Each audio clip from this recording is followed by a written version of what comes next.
What's going on, everybody? Crazy Dog back with a very special video for you guys, as this is my first Browns mock draft of the year, as we're just over a month away from the 2022 NFL draft. Of course, we got legal tampering starting literally a week from today. In fact, a week from right now, for all I know, I probably would have made a couple videos talking about the Browns coming to agreements with some free agents. Speaking of which, I know there was one free agent a lot of Browns fans were keeping an eye on, and that was one of our own, David Njoku.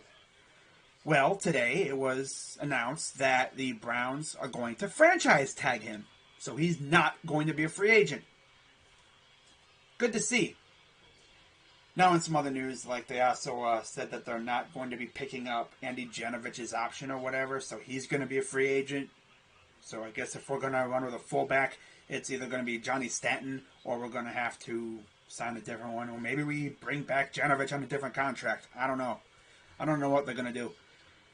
But anyways, this is my first of like 3 Browns mock drafts of the year. Of course, I'm doing this one. I'm doing one about a week into free agency. And then I will not be doing a Browns mock draft until the day of the draft itself. So that's all you're going to get from me. Now, in terms of full first round mock drafts, I'm only doing one. And that's on draft day. Okay? Alright.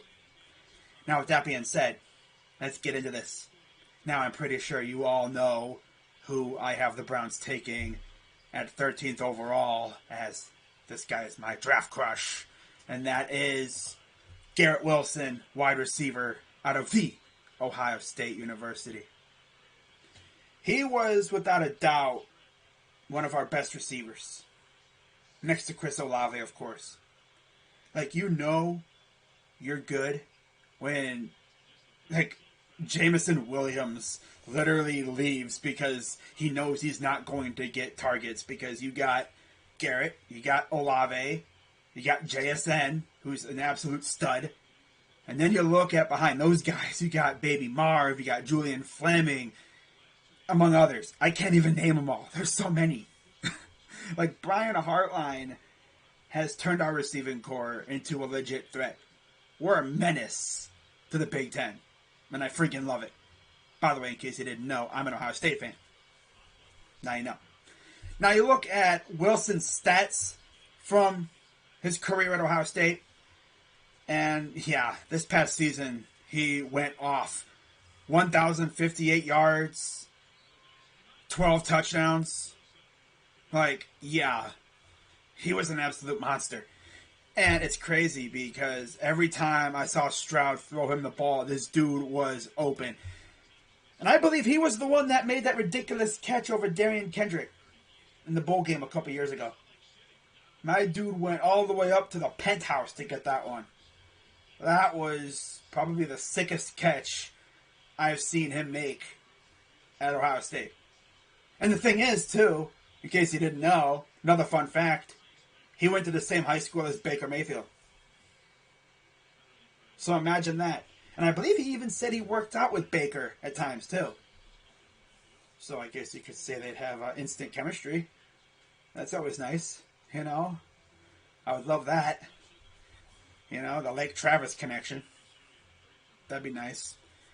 But yeah, man, I would love if we got Garrett Wilson. Now, if we don't, I mean, depends on the situation. Like, if he's gone before we pick, obviously we can't take him. I'd settle for, like, Treylon Burks or Drake London or something. But, like, Garrett Wilson is my guy, without a doubt. All right, moving on to my second-round pick. We only have one. We do have 2/3 and 2/4, so that's nice. But with the second-round pick, I have the Cleveland Browns going to Baker's alma mater, Oklahoma, and selecting Nick Bonito, defensive end from Oklahoma. Now you again look at his stats at Oklahoma. 69 solo tackles. Nice. 49 assists. 118 total tackles. 33 tackles for loss. 19.5 sacks. 1 interception. 7 passes defended. 2 fumble recoveries. And 1 forced fumble in his career at Boomer Sooner. And you look at his best year, it was 2021, where he had 15 tackles for loss, 7 sacks, but he had like 39 total tackles. But in terms of sacks in general, like 2020 was an amazing year for him. And you put him with Myles Garrett. Now, I would only really look at getting Bonito if we lose Clowney. Or we could even get him for depth. I mean, heck, why not? You know? Especially because Tack McKinley is gone anyway. I mean, he was on a 1-year deal, but of course he got hurt. But yeah, I would love to add Nick Bonito to the Browns pass rush core. That would be great. So moving on, we're going to the 3rd round. The first of 2 third-round picks. And with the first third-round pick, I have the Cleveland Browns going back, not only to the Big Ten, but to the receiving core, as they select David Bell, wide receiver out of Purdue. This might get some people a little triggered, or have people scratching their heads, because this is, I think, the lowest he's going to go. I think the lowest is 3rd round. He's probably going to be like a mid-second, early 3rd round pick, around there, right around where we pick. So, yeah, David Bell, Garrett Wilson. Let's say the Browns go out and maybe snag, I don't know, Allen Robinson or something. That wouldn't be bad. That wouldn't be bad at all.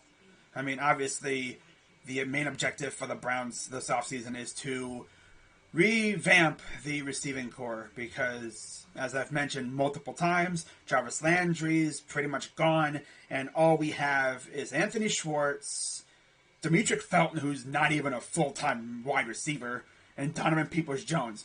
So essentially, we're trying to turn our receiving core into like a Big Ten showcase.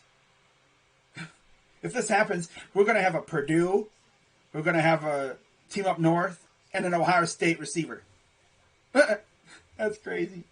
But I mean, hey, Big Ten receivers are absolute monsters, as we've seen. But yeah, David Bell was a menace to Ohio State when he was at Purdue. Just like Rondale Moore. But yeah, like, I don't know what it is with Purdue and just bringing up these 2 great receivers. But man, he's a big guy too. And he would be a great target for Baker. Now you look at David Bell's stats at Purdue. 232 receptions, 2,946 receiving yards, 21 touchdowns, including 6 this past season. He even had a touchdown on the ground. 6 rushes for 51 yards. I know Stefanski would probably be drooling, if he heard that. Because, jet sweeps and stuff. You could have him lurking in the backfield.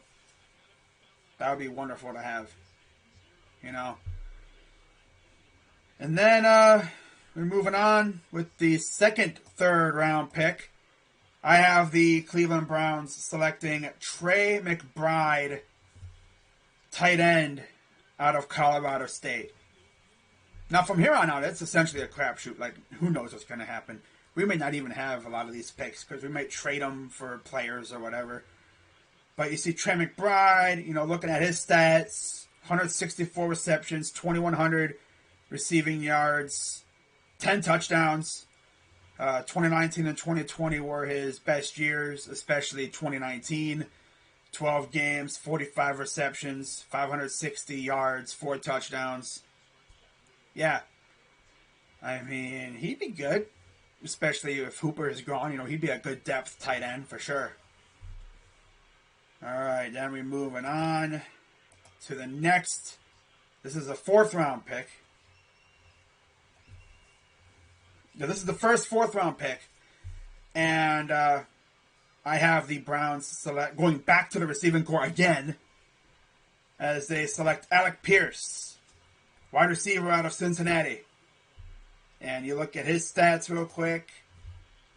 106 receptions, 1,851 receiving yards, 13 touchdowns. He seems like a really good slot receiver. Like I said, man, we're trying to revamp the receiving core. He would be a really, really good piece for the receiving core. For depth. That's what we need. We need depth. As we've seen, and the injury bug has bit us a couple times. And we've really been hurting when it comes to the receiving. You can't hurt with, depth doesn't hurt, obviously. The more the merrier, as they always say. But yeah, that would be a good get. And then, with our final 4th round pick. This, I believe, was acquired from the Lions.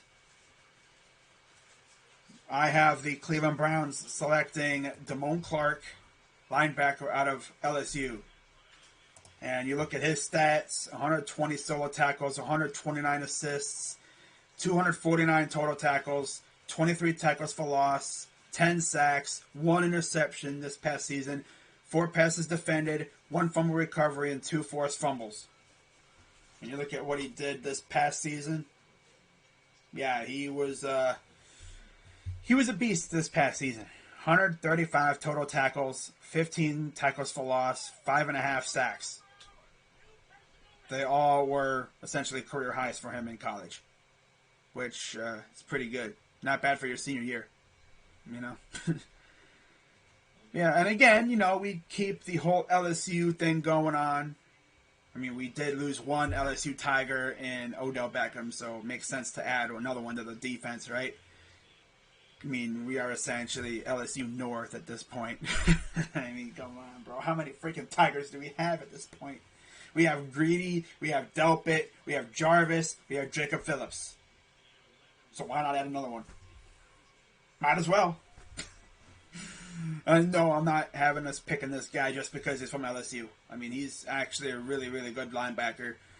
And, we could always, again, use depth for linebacker. At this point, it's a crapshoot. Who knows what we're going to do? We might not even have these picks.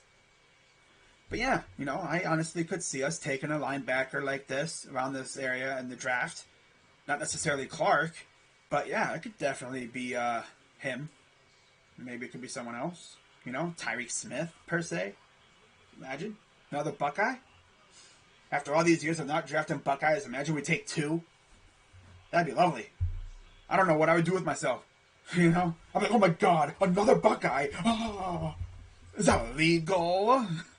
Is it legal to draft more than one Buckeye in the same draft? Damn. But yeah, hope you guys enjoyed.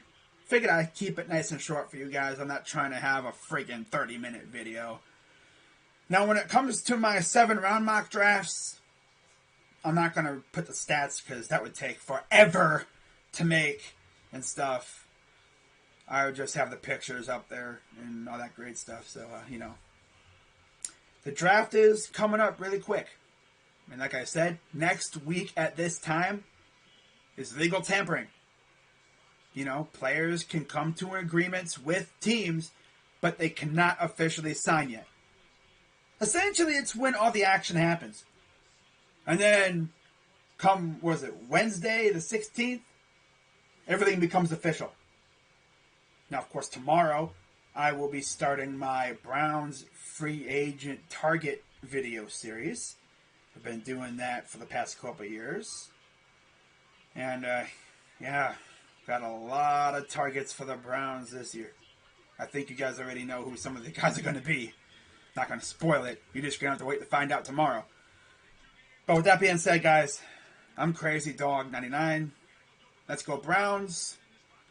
And I'll see you also tomorrow night for Cavs and Pacers, where hopefully Karis LeVert will make his return. Now, of course, we're getting Karis back, and it's only right that we lose somebody, as Jarrett Allen will be out for a little bit with not only a bruise, I think on his thigh or something, a contusion, but he also has a fractured finger.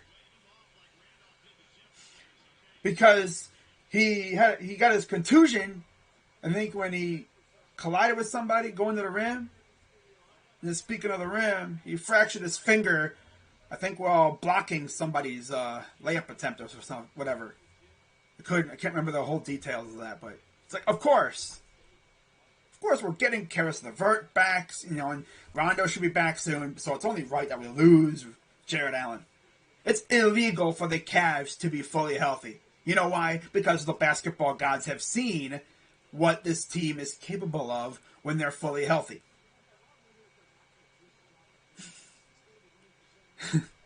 It's like it's illegal, man. God, why can't we have any sort of fun? You know? Like, sheesh, what did we do to deserve this? Just our luck, I guess. I don't know. But that's going to wrap it up, guys. I'm Crazy Dog 99. Let's go, Browns. And I'm out.